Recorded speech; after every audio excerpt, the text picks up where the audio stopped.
اس کہانی کو کوئی بھی کمزور دل والا بندہ نہ سنے۔ ناظرین، ایک ایسی درد بری کہانی جس میں لاش کے چھوٹے چھوٹے ٹکڑے کر دیے گئے، اس کے چہرے کی چمڑی اتار دی گئی، اس کے کان کاٹ دیے گئے، ناک کاٹ دیا گیا، ناظرین گرامی اس کی آنکھیں نکال لی گئی۔ یہ سٹوری ہے کیا؟ چلے جا کے شروع سے شروع کرتے ہیں۔ اور قتل کی ایسی بھیانک ناک واردات آپ لوگوں نے آج تک نہیں سنی ہوگی جس طرح کی یہ دردناک واردات ہے۔ ناظرین گرامی، کولکتہ کے ٹونی گنج علاقے میں 30 جنوری 1954 کو صبح کا ٹائم ہوتا ہے کہ صفائی کرمچاری جو ہوتے ہیں وہ صفائی کر رہے ہوتے ہیں کہ ایک پبلک ٹوائلٹ ہوتا ہے ٹونی گنج علاقے میں، وہاں سے اخبار کے پیس ملنا شروع ہو جاتے ہیں۔ یہ ناظرین گرامی، یہ اخبار کی ٹوکریاں سی بنی ہوتی ہیں تو ان کے اندر کچھ چیزیں بند ہوتی ہے اور یہ ناریل کے دھاگے سے بند کیے ہوتے ہیں۔ ناظرین گرامی، صفائی کرمچاری جو ہوتے ہیں وہ ٹکڑے اٹھا کے، وہ ساری ٹوکریاں سی اٹھا کے باقی کوڑا کرکٹ میں پھینک رہے ہوتے ہیں، لیکن ایک صفائی کرمچاری کہتا ہے کہ اس کو کھول کے تو دیکھ لو، اس میں آخر ہے کیا۔ جب وہ کھول کے دیکھتے ہیں تو ان کی چیخیں نکلنا شروع ہو جاتی ہیں۔ باقی بھی اہل علاقہ اکٹھے ہو جاتے ہیں، جلدی جلدی پولیس کو منگوایا جاتا ہے۔ پولیس آتی ہے اور آ کے سارے وہ اخبار کے پیس کھولتی ہیں۔ ناظرین گرامی، ان میں سے 3 ٹوکریاں ایسی نکلتی ہیں جن میں انسانی انگ ہوتے ہیں، کسی میں انسانی پاؤں ہوتے ہیں اور کسی میں انسانی ہاتھ ہوتے ہیں۔ ناظرین گرامی، ابھی پولیس والے یہ انویسٹیگیشن کر ہی رہے ہوتے ہیں کہ اسی ٹونی گل علاقے کے ساتھ جو ایک کالی گارڈ پارک تھا، وہاں سے بھی اس طرح کے پیس ایک درخت کے نیچے سے ملنا شروع ہو جاتے ہیں۔ ناظرین، ان اخبار کی ٹوکریوں کو کھولا جاتا ہے تو وہ بھی ایسے ہی نکلتے ہیں، کسی میں سے لڑکی کا سر نکلتا ہے، ایک ٹوکری میں سے چھوٹا سا بچہ نکلتا ہے۔ ایسے لگتا ہے کہ جیسے یہ بچہ یا تو تازہ تازہ پیدا ہوا تھا یا پھر یہ ماں کے پیٹ سے نکال کے اس اخبار کے پیس میں بھر دیا گیا۔ ناظرین، یہ جو عورت کا چہرہ ملا تھا اس میں سے چمڑی اتار لی گئی تھی اور اس کے جو کان تھے وہ کاٹ دیے گئے تھے، اس کا ناک بھی کاٹ دیا گیا تھا، اس کی آنکھیں بھی نکال دی گئی تھی۔ ابھی تک یہ کنفرم نہیں ہو چکا تھا کہ یہ لڑکی کا ہی سر ہے، یہ لڑکی کی ہی لاش ہے یا کسی بندے کی ہے، لیکن وہ جو چھوٹا بچہ ملا تھا اس سے یہ تھیوری بن کے سامنے آ رہی تھی کہ یہ لڑکی کی لاش ہے، یہ پریگننٹ ہوگی یا تو اس کو بچہ پیدا ہونے والا ہوگا تو کسی نے قتل کر دیا، اس کے پیٹ میں سے بچہ نکال لیا، یا پھر اس کا بچہ پیدا ہو چکا ہوگا تو کسی نے اس کو قتل کر دیا اور اس کو ایسے پھینک دیا، ساتھ میں اس کا بچہ بھی پھینک دیا۔ ناظرین، پولیس والے جو ہوتے ہیں وہ قریبی جو ہاسپٹل ہوتا ہے وہاں پہ ڈیڈ باڈی کے یہ جو سارے پیس ہوتے ہیں وہاں پہ لے جاتے ہیں۔ لے جانے کے بعد ناظرین گرامی، یہاں پہ اس کی پوسٹ مارٹم رپورٹ کا انتظار کیا جاتا ہے۔ اس ٹائم یہ ڈی این اے کنفرم کرنے کے لیے اس طرح کی چیزیں تو تھی نہیں، یہ 1954 کی میں بات کر رہا ہوں، تو اتنی میڈیکل ریسرچ میں بھی ترقی نہیں ہو سکی تھی، لیکن ڈاکٹر اتنی چیز کو سامنے لے آتے ہیں کہ یہ واقعہ ہی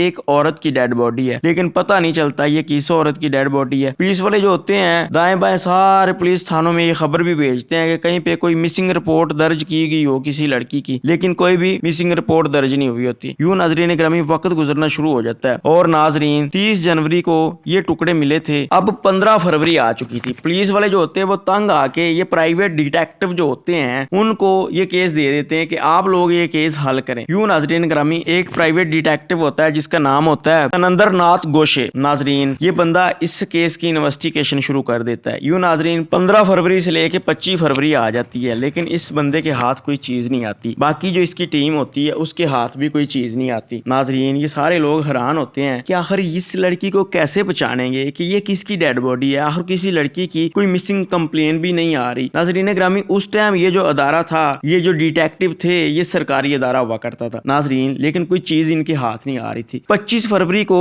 شام کو یہ اپنے گھر جا رہا ہوتا ہے کہ اس کے سر میں درد ہو رہی ہوتی ہے اور اس کا جسم بھی کافی زیادہ درد کر رہا ہوتا ہے، رات 9 بجے کا ٹائم ہوتا ہے، تو یہ ایک چوک سے گزرتا ہے ٹونی گنج علاقے کے، وہاں سے اس کو 2 میڈیکل سٹور نظر آتے ہیں۔ ایک میڈیکل سٹور والا جو ہوتا ہے وہ اپنی شاپ کو بند کر رہا ہوتا ہے، اس نے اپنا شٹر نیچے کر دیا ہوتا ہے اس کے جاتے ہوئے۔ دوسرا جو میڈیکل شاپ والا ہوتا ہے وہ بھی اپنا سامان اندر رکھ رہا ہوتا ہے، لیکن ابھی وہ اپنی شاپ بند نہیں کر رہا ہوتا، تو یہ اس سے ایک شربت مانگتا ہے، تو وہ کہتا ہے کہ سر وہ شربت تو نہیں ہے، تو وہ کہتا ہے کہ میں آپ کو کوئی ٹیبلٹ وغیرہ دے دوں، یہ سے کہتا ہے کہ نہیں۔ یہ دیکھتا ہے کہ دکان تو کافی بڑی ہے لیکن اس میں کچھ سامان خاص نہیں ہے، یہ اس بندے کو بولتا ہے کہ یار تمہاری دکان اتنی بڑی ہے، تم اس میں سامان وغیرہ تو رکھو، اگر تم نے دکان ڈالی ہوئی ہے، تم نے سامان ہی نہیں رکھنا تو دکان ڈال کے کیوں بیٹھے ہو، گھر جاؤ، اپنے گھر جا کے سکون مارو۔ پھر وہ کہتا ہے کہ صاحب میں کیا کر سکتا ہوں، یہ مالک ڈال کے دیں گے تو تبھی ہوگا، ابھی تو مالک کچھ لے کے ہی نہیں مجھے دیتے، یہ سامان پڑا ہوا ہے، مہینہ ایک ہو گیا، مالک غائب ہے، وہ آ ہی نہیں رہا مالک، تو سامان کدھر سے آئے گا، سامان بھی نہیں لے کے دے رہا۔ تو یہ بندہ اس سے پوچھتا ہے کہ وہ کیوں نہیں آ رہا، وہ کہتا ہے کہ پتہ نہیں، 1 مہینے سے تقریباً مالک نہیں آ رہا اور نہ ہی وہ سامان لے کے دے رہا ہے، نہ ہی بھجوا رہا ہے، نہ ہی میرا اس سے کوئی رابطہ ہے۔ ناظرین، یہ بندہ وہی باتیں سنتا ہے، سننے کے بعد ٹیبلٹ نہیں لیتا اور یہ جو ناتھ گوشہ ہے یہ چلا جاتا ہے اپنے گھر کو، لیکن یہ اپنے گھر جا رہا ہوتا ہے، رستے میں اس کو وہی الفاظ تنگ کرنا شروع کر دیتے ہیں اس ملازم کے कि मालिक नहीं शॉप पे आ रहा, 1 महीना हो गया है तो सामान इसलिए खाली है। दूसरी तरफ इनको वो जो डेड बॉडी मिली है वो भी 1 महीना ही तकरीबन हो चुका है, उसका भी कोई पता नहीं चल रहा। ये वापस आ जाता है, वापस आता है उस मेडिकल स्टोर वाले के पास, उससे पूछता है पता और कहता है कि अपने मालिक का नाम बताओ। तो अब वो बंदा जो होता है वो देखता है कि ये पुलिस की गाड़ी से बंदा उतरा है, इसलिए वो मालिक का नाम बता देता है और कहता है उसका नाम है ब्रेन दत्त गोशे और उसका एड्रेस भी दे देता है। अब ये डिटेक्टिव सुबह अपने दफ्तर जाता है और पुलिस को साथ लेता है और साथ लेने के बाद मशवरा देता है पुलिस वालों को कि क्यों ना हम इस लाश के प्लास्टिक सर्जरी करवाए चेहरे की, जिससे हमें कुछ आइडिया हो जाएगा कि इसका चेहरा किस तरह का दिखता था। ये पुलिस वाले भी बात मानते हैं और ये कोलकाता का एक नामी ग्रामी प्लास्टिक सर्जरी करने वाला डॉक्टर होता है, उसके पास जाते हैं और इस चेहरे की प्लास्टिक सर्जरी करवाते हैं। अब ये डॉक्टर कहता है कि मैं 100% तो नहीं कह सकता कि इस तरह का ही चेहरा होगा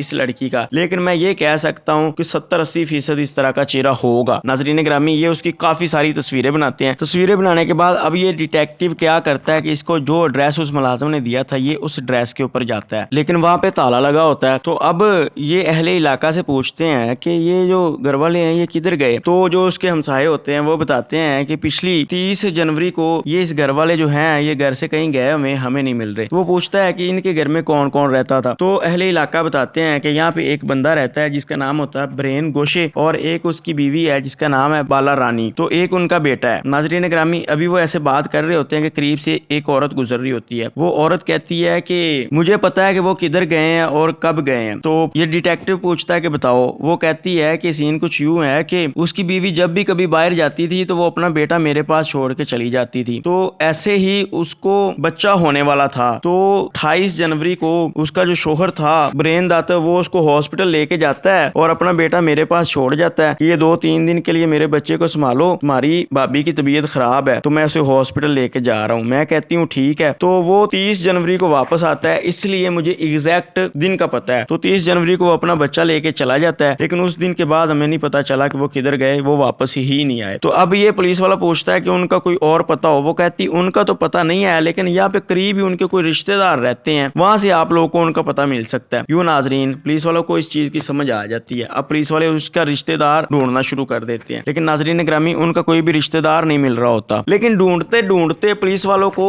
एक घर मिल जाता है। पुलिस वाले वहां से जाके इस ब्रेन दत्त के बारे में पूछते हैं तो वो इनका एड्रेस दे देते हैं। एड्रेस देने के बाद अब पुलिस वाले क्या करते हैं कि उस एड्रेस के ऊपर जाते हैं, जाके दरवाजा खटखटाते हैं तो आगे से एक औरत निकलती है जिसके पास एक बच्चा होता है। वो औरत से किसी और घर का पूछ लेते हैं बहाना लगा के, किसी और बंदे का। वो कहती है कि नहीं ये उसका घर नहीं। अब वो वापस चले जाते हैं। अब उनको कंफर्म हो जाता है कि यही घर है ब्रेन दत्त का। अब ये सारे पुलिस वाले जो होते हैं वहां पे रैकी करना शुरू कर देते हैं और छुप के बैठ जाते हैं। यूं नाजरीन ग्रामी 2-3 दिन ये छुप के बैठे रहते हैं, रैकी करते रहते हैं। 2-3 दिन के बाद एक बंदा आता है जिसने अपना चेहरा लपेटा होता है और अंदर चला जाता है। नाजरीन, जब वो वापस निकलता है तो वो जा रहा होता है गली में कि पीछे से एक पुलिस वाला उसको आवाज देता है ब्रेन दत्त। तो वो पीछे मुड़ के देखता है, वो कहता है हाँ जी। तो ये सारे पुलिस वाले उसको घेरा डाल लेते हैं। घेरा डालने के बाद उसे कहते हैं चलो थाने में हमारे साथ। तो उसको पकड़ के थाने ले आते हैं। थाने लाने के बाद उसके साथ अपना रवैया दिखाते हैं और पूछ-गुछ करते हैं कि जो भी हकीकत है हमें बता दो और तुम्हारी बीवी बाला रानी किधर है। तो वो पहले कहता है मुझे नहीं पता। जब पुलिस वाले अच्छे तरीके से उसकी खातिर तवाज़ुन करते हैं फिर पूछते हैं तो वो टूट जाता है और पूरी स्टोरी सुनाता है। स्टोरी कुछ यूं होती है कि जब ये 2-3 साल का था तो इसका माँ और बाप जो थे वो दोनों फौत हो जाते हैं। फौत होने के बाद अब इसकी 2 बड़ी बहनें थी जो कि जवान थी, उन दोनों की शादियां भी हो चुकी थी। यही 2-3 साल का था। तो अब इसकी बहनों की तो शादियां हुई थी। इसके चचा का घर था करीब ही। इसके चचा ने इसको गोद ले लिया और इसके जो चचा के बेटे थे वो भी जवान थे। तो इसके चचा के बेटे भी इससे बड़ी मोहब्बत करते हैं, चूंकि ये घर का सबसे छोटा बेटा होता है। चचा के बेटे भी इसे अपने छोटे भाई की तरह समझते हैं और बड़ी मोहब्बत के साथ रखते हैं। चाचा भी इससे बड़ी मोहब्बत करता है। तो इसको स्कूल भेजते हैं, लेकिन ये स्कूल से भाग जाता है और अपनी आपियों के पास चला जाता है। तो आपियां जो होती है वो ज्यादा इसको डिस्टर्ब नहीं करती, स्कूल के लिए ज्यादा फोर्स भी नहीं करती। लेकिन चचा के बेटे फिर जाते हैं, बड़े प्यार मोहब्बत से इसको लेके आ जाते हैं कि नहीं बेटा तुम पढ़ो, अगर पढ़ोगे तो तुम्हारा फायदा होगा, आगे जाके तुमको इस चीज का पता चलेगा कि पढ़ाई कितनी जरूरी थी। और ऐसे ही इसके चचा के बेटे इसके साथ तामन करते रहते हैं और इसको पढ़ाते रहते हैं। ये थोड़ा सा बड़ा होता है तो इसको एक मेडिकल स्टोर बना के दे देते हैं कि लो बेटा अब तुमने यहाँ से अपनी कमाई करनी है और अपनी तलीम के अखराजात पूरे करने हैं। यूं ये मेडिकल स्टोर भी चलाना शुरू कर देता है और अपनी तलीम भी जारी रखता है। लेकिन नाजरीन ग्रामी होता कुछ यूं है कि अब ये अपने जिस चचा के बेटे के घर रह रहा था उसकी एक बेटी थी जो कि 19 साल की थी और इसकी उम्र हो चुकी थी 24 साल। नाजरीन, इसकी और इसके चचा चाचा के बेटे के बेटी की उम्र में 4-5 साल का फर्क था। यूं नाजरीन इनकी आपस में प्यार मोहब्बत हो जाती है। जब इस रिश्ते का घर वालों को पता चलता है तो वो इस रिश्ते से इनकार करते हैं और कहते हैं कि तुम तो इसके चचा लगते हो, तो कैसे अपनी भतीजी से तुम शादी कर सकते हो। तो जब इसकी बहनों को पता चलता है वो भी इस चीज का इनकार करती है कि नहीं बेटा तुम उसके चचा लगते हो, कैसे तुम उससे शादी कर सकते हो। लेकिन नाजरीन ये इस चीज को नहीं मानते और यूं ये 1950 में घर से भाग जाते हैं। घर से भागने के बाद ये थोड़ा सा दूर ही घर से एक रेंट के ऊपर मकान लेता है और वहां पे इस लड़की को रख लेता है। नाजरीन इस लड़की का असल नाम होता है कामला। अब इसकी और कामला की शादी नहीं हुई होती, घर से भाग के आए होते हैं। अब कामला इसको शादी का कहती है तो ये क्या करता है कि शादी से इनकार करता है, लेकिन कामला को राजी करने के लिए उसके माथे पे टिक्का वगैरह लगा देता है, सिंदूर वगैरह भर देता है। अब कामला को यही लग रहा होता है कि मेरी और इसकी शादी हो चुकी है, लेकिन ऑफिशियली तौर के ऊपर इसकी शादी नहीं हुई होती। यूं नाजरीन ग्रामी वक्त गुजरता रहता है और कामला जो होती है वो प्रेग्नेंट हो जाती है। इसने जिस इलाके में मकान लिया था वहां के लोगों को बताया था कि हम दोनों मियाँ बीवी हैं और यहाँ पे कामला का नाम भी बाला रानी बताया था। नाजरीन कामला के यहाँ एक बेटा पैदा होता है। बेटा पैदा होने के बाद वक्त गुजर रहा होता है तो ये अपनी बहनों के घर अक्सर आया जाया करता था और इसके चचा का जो बेटा था जिसकी ये बेटी को भगा के लाया था वो भी ज्यादा इसको तंग नहीं करते थे और इसलिए ये अपना मेडिकल स्टोर भी चला रहा था। तो अब सीन ये होता है कि ये अपनी बहनों के घर जाता है। इसकी जो बहनें होती हैं वो इसको समझाती रहती है कि बेटा वो तुम्हारी भतीजी लगती है, तुम उसको छोड़ दो, और इसको एक अमीरा नाम की लड़की से मिलाती हैं और कहती है इससे हम तुम्हारी शादी करवा देते हैं। यूं इसकी शादी अमीरा नाम की लड़की से भी हो जाती है। अब सीन कुछ यूं होता है कि बहनों दोनों ने मिलकर अमीरा नाम की लड़की से शादी करवा दी और बाला को पहले इसने बाहर छुपा के रखा हुआ था। अब इसकी 2 बीवियां हो जाती हैं और जो बाला होती है जिसका असल नाम कामला होता है उससे इसका एक बेटा भी होता है। नाजरीन ग्रामी अब ये अमीरा जो होती है ये भी प्रेग्नेंट हो जाती है, लेकिन इसके बच्चा होता है और फौत हो जाता है। फौत होने के बाद नाजरीन थोड़े अरसे बाद वो जो कामला होती है वो दोबारा प्रेग्नेंट हो जाती है, उसके बच्चा होने वाला हो जाता है। अब इसका जो मेडिकल स्टोर था उसके अंदर भी ये इतना टाइम नहीं दे रहा था। सीन कुछ यूं था कि 2 बीवियों को भी संभालना था। एक के पास रात को रुकता था, एक के पास सुबह को रुकता था। जिसके पास रात को रुकता था उसको बोलता था कि मैं सुबह को सारा दिन ड्यूटी करता हूँ, रात को घर आ जाता हूँ तुम्हारे पास, तो इसलिए उसे भी नहीं पता होता था। अब जिसके पास दिन को रुकता था उसे कहता है कि रात में सारी ड्यूटी करता हूँ, दिन को मेडिकल स्टोर बंद होता है, तुम्हारे पास रहता हूँ। इसलिए दोनों बीवियों को आपस में एक दूसरे के बारे में नहीं पता होता। नाजरीन वक्त यूं गुजरता रहता है, इसका मेडिकल स्टोर जो होता है वो आस्ता आस्ता कम चल रहा होता है। दोनों बीवियों के खर्चे इससे अफोर्ड नहीं हो रहे होते। दूसरा इसको इस चीज की भी समझ आना शुरू हो जाती है कि ये जो कामला है इसका तो मैं चाचा हूँ, तो मैं क्यों ना इसको वापस इसके घर भेज दूं। नाजरीन ये चीजें ये सोच ही रहा होता है। सोचने के बाद ये सोचता है कि कामला से किसी ना किसी तरीके में जान छुड़वा लूं। और सीन कुछ यूं होता है कि ये जो अमीरा होती है इसकी दूसरी बीवी, ये इसके ज़हन में ये बात डालता है कि मेरा एक दोस्त है जो कि दोनों मियाँ बीवी किसी जगह पे जा रहे थे, रास्ते में उनका एक्सीडेंट हो गया और दोनों मर गए। उनके एक बेटा है लावारिस, तो हमारा तो अब दोबारा बच्चा होना नहीं, तो मैं उसको गोद ले लेते हैं हम दोनों उसको संभाल लेंगे। इसकी जो बीवी मीरा होती है वो भी कहती है ठीक है। लेकिन नाजरीन ये अपने बेटे की ही बात कर रहा था जो कि कामला का बेटा था। अब ये क्या करता है कि घर में आता है, घर आने के बाद नाजरीन ये कामला से बहाने के साथ लड़ाई करनी शुरू कर देता है। उसे बोलता है कि अब जब तुम ये प्रेग्नेंट हो, ये बच्चा होने वाला ये मेरा नहीं है, तुमने अपना कोई खुफिया आशिक रखा हुआ है, उसका ये बच्चा है। अब इसकी ऐसे लड़ाई होती रहती है, लेकिन वो समझाती रहती है कि नहीं इस तरह की कोई बात नहीं, ये तुम्हारा ही बेटा है। लेकिन एक दिन क्या होता है कि ये उसको लड़ाई कर रहा होता है, डांट रहा होता है और वो भी आगे से बोलती है तो एक भारी से डंडा उठाता है और उसके सर में दे मारता है। नाजरीन उसका सर फट जाता है। ये उसका गला दबाता है, गला दबाने के बाद उसको कत्ल कर देता है। कत्ल करने के बाद घर की जो इनबारी होती है उससे सारे कपड़े वगैरह सब कुछ बाहर निकालता है, बर्तन वगैरह भी बाहर निकालने के बाद उसको खाली करता है। इस कामला की डेड बॉडी उठाता है और उसमें फिट करता है और दूसरे कमरे में जो इसका बेटा सोया होता है उसके पास सो जाता है। नाजरीन ये सारा सीन हुआ है 27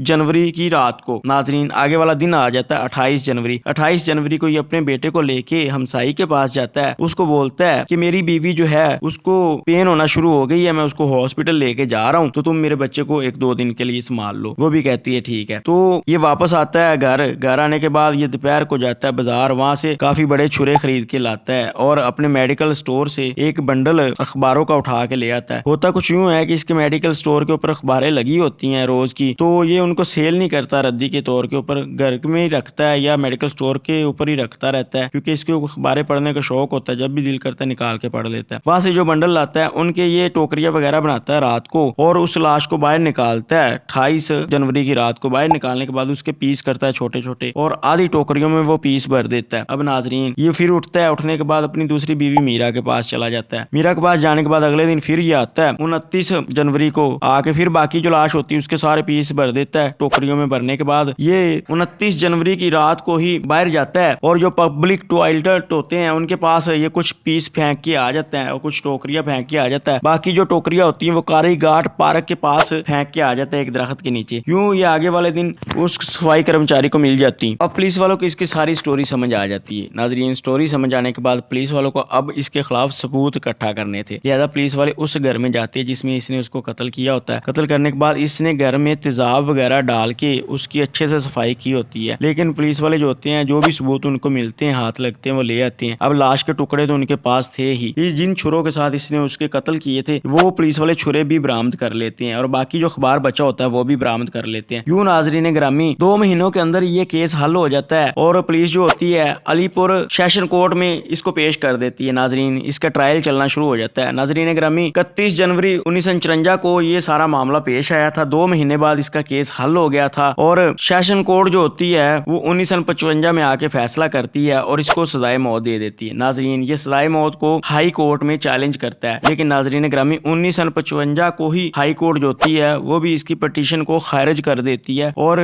सेशन कोर्ट का फैसला बरकरार रखती है। नाजरीन ग्रामी, ये 1955 के एंड में ही सुप्रीम कोर्ट में ये फैसला चैलेंज कर देता है, लेकिन नाजरीन सुप्रीम कोर्ट जो होती है वो भी कहती है कि इतना बड़ा जुर्म कि जिसको हम बता नहीं सकते। एक तो ये जुर्म कि अपनी बीवी को कत्ल किया, दूसरा ये जुर्म कि लाश की बेहुरमती की, इतने ज्यादा उसके टुकड़े किए, तीसरा ये जुर्म कि उसके चेहरे के ऊपर से चमड़ी उतार ली, चौथा सबसे बड़ा ये जुल्म और जुर्म कि तुमने उसको कत्ल कर दिया, उसका बेटा उसकी सौतन को दे दिया। ये सबसे बड़ा जुल्म है। तो इसलिए जो सेशन कोर्ट ने तुम्हें फांसी दी है वो बरकरार है, तुम फांसी ही लगोगे। यूं नाजरीन ग्रामी 28 जनवरी 1956 को यानी कत्ल करने के 2 साल बाद इसको अलीपुर जेल में सुबह 4:30 बजे फांसी दे दी गई। और इस कहानी को यहाँ पे खत्म करते हैं। वीडियो अच्छी लगे तो सब्सक्राइब करें। मुझे इजाजत देना निगहबान।